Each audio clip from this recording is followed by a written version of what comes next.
Vifahamu vitu 7 vinavyomchukiza Mungu. Kitu cha kwanza ni macho ya kiburi, kujiona bora na wathamani kuliko wengine, kujitazama wewe kuwa juu sana na wengine kuwa chini sana. Kitu cha pili ni ulimi wa uongo. Kupitia kinywa chako usidanganye wala kunena uongo, maana maandiko yanasisitiza kila neno lisilo maana watakalolinena wanadamu watatoa hesabu ya neno hilo siku ya hukumu. Jambo la tatu ni mikono imwagayo damu isiyo na hatia. Mikono yetu na imbariki Mungu kwa kufanya kazi zenye tija na baraka tele, wala si katika kumwaga damu.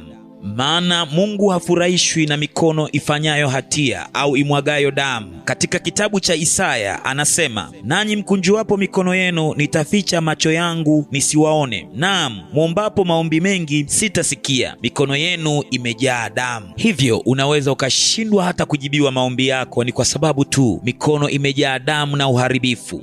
Jambo la 4 ni moyo uwazao mawazo mabaya. Maandiko yanasema, linda sana moyo wako kuliko vyote ulindavyo, maana ndiko zitokako chemichemi za uzima. Mara nyingi kile anachokiwaza mwanadamu moyoni mwake ndicho ambacho anakwenda kukitenda, kwa sababu ndicho ambacho kinakuwa katika mchakato wa utendaji katika wakati huo. Hivyo moyo wako ukiwaza mambo mabaya ndio utakayokwenda kuyatenda. Huwezi ukasema nawaza ubaya nikatenda wema, hiyo haiwezekani, na ndio maana Mungu hafurahishwi na moyo uwazao mawazo mabaya. 5 ni miguu iliyo myepesi kukimbilia maovu. Miguu ya mwanadamu inatakiwa kuwa myepesi sana kukimbilia kuyafanya yaliyo mema na ya utukufu kwa Mungu, lakini kinachomchukiza Mungu ni ule wepesi wa miguu ya mwanadamu kukimbilia kufanya dhambi ama maovu. Dhambi nyingi kwa mwanadamu huja kama ushawishi ambao utakutaka uchukue hatua. Hivyo ukiwa mwepesi kuchukua hatua, ndiyo miguu ile iliyo myepesi kukimbilia maovu, lakini ukiwa mzito kuchukua hatua, hivyo ndivyo Mungu anavyotutaka tuwe. Jambo la 6 ni shahidi wa uongo asemaye uongo. Kamwe usije ukakubali kuwa shahidi wa uongo juu ya mambo fulani au ya mtu fulani, kufanya utetezi wa uongo. Hicho kitu Mungu hapendezwi nacho kabisa.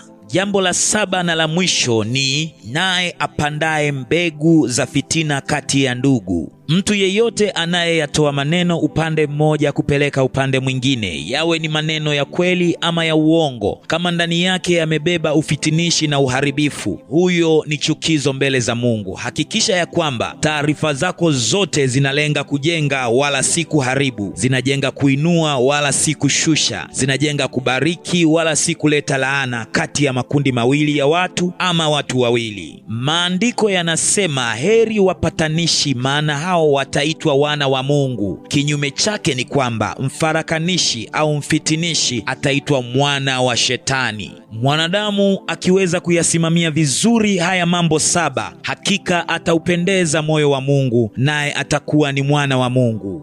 Unaweza ukaendelea